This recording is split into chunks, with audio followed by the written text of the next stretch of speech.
Hi, everybody, and welcome back to yet another cracking edition of the Matt Brown Show. This is the Secrets of Fail series, where we are talking to CEOs and entrepreneurs all about their epic business blunders. And with us in the hot seat today is none other than Matt. Great name, by the way, Greiner. Matt's the founder and CEO of Greiner Buildings. Matty, welcome to the show. Hey, thank you. Thanks for having me. Yeah, you're very welcome. Very welcome. Okay, great. So you know what's coming. Let's start with the elevator pitch. What exactly are you guys up to over there at Greiner Buildings? We're a construction company. We primarily specialize in post-frame construction, which is a pretty niche sector of the construction industry, but we also do pre-engineered steel buildings, general contracting, and then throughout all of that in my career, I sort of inadvertently developed a technology company as well. That's interesting, right? So tell us a bit about your technology components. Yeah, so the post frame industry had some programs coming out that were designed to help companies with estimating and quoting and just kind of running operational aspects of their company. And that we tried some of those, they didn't really work. I think some of the bigger companies were developing their own proprietary software, and when I saw the gap between what was available off the shelf and what the more successful companies were doing, I just decided to kind of jump in and develop my own thing. Kind of happened right during like the 2008 sort of recession time, and happened that there was a guy from my hometown that was available for work because he had lost his position, and him and I just kind of jumped into this feet first without a plan. And it's probably been over 10 years ago now, and we just kept chiseling away. The technology was primarily to support my company, but then over the course of time, some other companies have jumped on board, so I now sell it as a software as a service, Very, very cool. subscription based model. Yeah. Yeah, for sure, for sure. Yeah, it's funny how services businesses at some point become technology businesses. Pretty much all my companies do the same thing. It's like start off as a service because it's the fastest, easiest thing to sell, time to market, also expertise and skill sets usually there. And then it's like, oh, there's a whole opportunity here. Or what if we built Yeah. this? You know, could we be a better business? And that's typically it's literally what happens so often, I hear. Yeah. Yeah. It's been incredible. I mean, so I'm a business major, and going through college, we learned how to write business plans and make plans and do budgets and all this other stuff. And at this point, I'm sort of wrestling with the wisdom of actually doing that or not, because if I would have done it for this technology, I mean, I wouldn't be here right now with it, because it really wouldn't have penciled out ever necessarily. So I kind of have a problem with that. I mean, I do believe in running a business and being budget minded and everything and having a budget. Like I said, I'm just sort of trying to figure all that out still, but nonetheless, I think sometimes you just have a firm belief in something, and you just feel it strongly enough, you just go after it, and you just keep after it, and then kind of end up like where I've ended up. And we've built a really good software. I wouldn't say it's great yet, but it's really good. And some other companies around the United States are finding value with it, and it's working. It's taken off. That's amazing, man. Well, Yeah. congrats on all of your success to date, bud. So, look, let's get into the meat and the potatoes of this series. What is your epic story of fail for our audience around the world today, Matt? I mean, so many of them. The one that comes the most to mind is probably, 2019. It would have been the first year after I had bought a majority of the shares of the company. Just kind of seemed like for whatever reason, and there's probably a lot of reasons, but we just had a rough financial year to sum it all up. Mm. And then that year was followed by all of the pandemic and everything, and then hyperinflation the cost of building materials and interruptions in the supply chain really affected our industry very, very hard. I mean, it affected a lot of industries, but it really hit the construction industry hard, because anything lumber and steel both just really suffered. So, yeah, that's just kind of the culmination of it. That's so cool, buddy. So when you think about that whole experience and the revenues weren't where they were necessarily, all that kind of stuff, what did you learn from that experience? A lot that I had to be a much stronger and better version of myself. I had to dig deeper. I had to start a lot of new habits. I had to shed some old habits. I had that, looking back, I could do it without certain people around me because some people did bail on me, and some people cheated me and different things like that, that I could do it without them. But for me, I couldn't do it without certain people, and I couldn't do it without God. And, not to get all religious on anybody, whether it's my God or your God or something, the universe, whatever it is, there's a greater power out there. I don't have all that figured out. I choose to be a Christian, and to try to be as devout there as I can. But I think, you have to find something bigger than yourself, and you have to be loyal to it.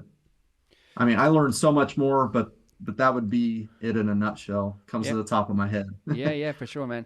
Yeah, yeah. If you don't reflect on these sorts of things, you kind of don't, you know what I mean? Like you don't really get clear. You know what I mean? Yeah. But certainly, like what you're saying resonates with me, right? I mean, in the sense of like there has to be a bigger purpose to everything that you're doing. It's the reason why so many entrepreneurs, when they sell their businesses, they go into depression because they don't have that sense of meaning or purpose anymore. So you have to find it some way. Whether it's a religious application or if it's in something else. But you have to find some kind of motivation for going through the hell that we go through.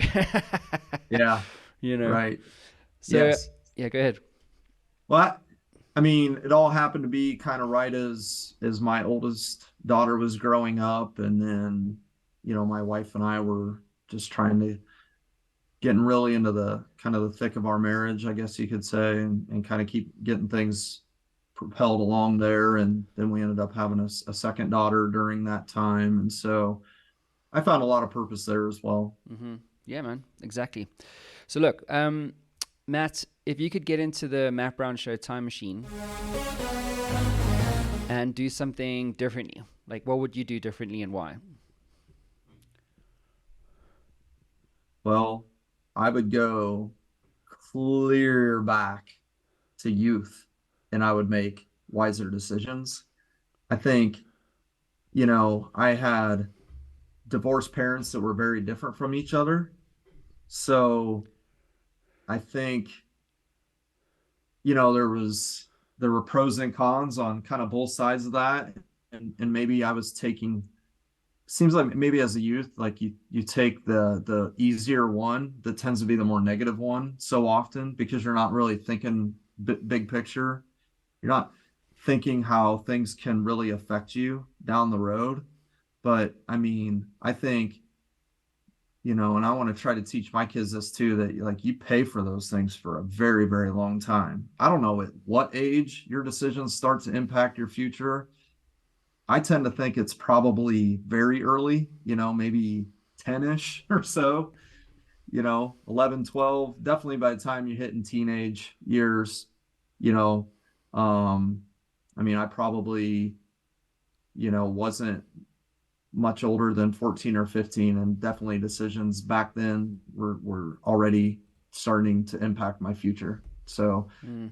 definitely try to make some wiser decisions. I mean, I definitely learned lessons from those. And thankfully I pulled it together. I went to college. I had a good college education. I thought that was very, very good. But yeah, that would have been early on. And then, later on, like as you get into business and everything, um, I would probably I would probably say to be more cautious about the people that I let in through the gate. Even though you have to learn that the hard way too, and it's hard to take back and regret, but you know, people can do a lot of damage, like bad people. It doesn't take very many bad eggs to spoil the bunch, as the saying goes. Yep. Couldn't agree with you more, Matt. Listen, what is your advice to other CEOs or entrepreneurs in terms of the importance of failing or the process of failure and becoming successful? Well, I mean, obviously, I think it's conventional wisdom almost, although I think it's good to keep reminding. I mean, you base your show off this topic, right?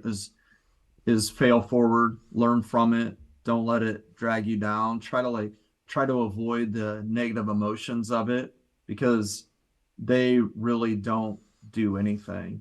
I mean, it's so easy to dwell on the negativity. And look, I mean, I still struggle with that every day. So you really have to work hard constantly to overcome that, not let it get you down, and not let it, you're basically poisoning your body. The way I look at it is we get negative and stress, we're basically unleashing poison into our body, whether that's cortisol or whatever. I don't know. I'm not a, you know, doctor here or anything, but that's what I understand of it. So like keep that under control. Keep those valves shut. Learn from it, reflect on it. Like I said, for me, pray. So whatever that is, ask something bigger than yourself to teach you from these things and to bestow wisdom upon you, and just take that stuff, learn from it, try not to repeat those mistakes, and continue forward. Mm. Matt, quickly, what about books, tools, and resources that you recommend? Podcasts potentially that you listen to, things like that. Okay, yeah. So I have a lot of books I really like to read. I wish that I read more often. um but I do. I have read the whole Bible, the whole Catholic Bible for that matter. So it's 1,250 pages. So I would recommend that to anybody. And the nice thing about the Catholic Bible is we have the books of wisdom. And I don't know why they took those out of other Bibles, but like I might pronounce it wrong, but the book of Sirach basically is like an old version of any modern book that you read. So modern books that I've read, I mean, Think and Grow Rich, How to Win Friends and Influence People, all of the kind of the staples, right? Those are good, I think. I've read so many, but I've also kind of stumbled on to a couple of people that you have maybe heard of and maybe not, but uh, Jay Farisia, I think is how you pronounce his name. Started reading him like over 10 years ago, just in the fitness space on how to eat right and how to lift and be strong. And then I started following Jay's podcast, Renegade Radio, years later, and I still listen to that frequently because I think that's important for your character and foundation. And then that kind of put me on to Craig Ballantyne. And I like Craig's books, like The Perfect Day Formula, The Perfect Week Formula. And his podcast is pretty good too. Just learning about personal discipline and habits, I think is really good. I like to listen to Joel Osteen as well. I don't know. I mean, he's not Catholic, but for me, just listening to positive messages just come out of a guy. So anything like with a positive message, anything with personal habits, just getting on topics, and then for your work, something about fitness and diet. And then for me, I've read some books too about just how to be a better dad or a better husband. So I think that's a good category to get as well. Yeah, and always a difficult thing to balance. right? Yeah, for Needs of the sure. family Yep. versus all the stuff we have to do, man. It's crazy. Right. Right. Yeah, yeah. Yeah. Well, look, Maddie, thanks so much for coming onto the show, dude, and congrats Okay. on all your success. You're building some cool buildings while you've been chatting. I've been looking at it, going, that's pretty cool. Beautiful stuff, Yeah. actually. Yeah, man. So Yeah, it's congrats. amazing how our industry has evolved. Back in the day, we were just kind of putting up simple tin buildings, and it was kind of a down here thing. And our industry just evolved, and so many buildings have gotten pretty cool, pretty high end. So we're doing a lot of high end stuff these days, and they are very neat. They're very involved, so it keeps us very busy, and it's I don't know, it's a lot of fun. It's a lot of work, but it's a lot of fun. That's how it should be. Yeah, yeah, for sure. Well, Matt, So that concludes your time in the hot seat, bud. Thank you so much for okay, coming onto the show. Everybody else, we'll see you again soon. Ciao for now. hey, thanks a lot.